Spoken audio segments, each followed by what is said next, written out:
आपला विषय आहे तो म्हणजे सगळ्यात इम्पॉर्टंट असा आहे की मेहंदी लावल्यानंतर मेहंदीचा जो काही कलर आहे तो लगेचच कमी व्हायला सुरुवात होते.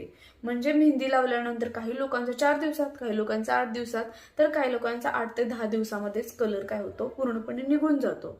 तर याची काही कारणं आहेत आणि ते होऊ नये, जो काही मेहंदीचा कलर आपण लावलेला आहे तो जास्त वेळ कसा टिकून राहील आणि त्याचबरोबर आपल्या केसांना कशा प्रकारे चमक येईल याच्या मी काही टिप्स तुम्हाला सांगणार आहे. ते तुम्ही नक्की ट्राय करून बघा आणि हे ट्राय केल्यानंतर तुम्हाला काय रिझल्ट मिळतो हे पण मला तुम्ही कमेंटमध्ये नक्की सांगायचं आहे. ठीक आहे, चला तर मग बघूया आपण त्या कोणत्या टिप्स आहेत. मेहंदी लावल्यानंतर आपले केस खरंच खूप छान होतात, केसांना कलर खूप छान येतो. त्याचबरोबर प्रत्येक लेडीजना, प्रत्येक मुलींना असं वाटतं की आपले केस खूप छान असावेत, खूप चमकदार असावेत, काळे असावेत. आजकालची लाईफस्टाईल खूप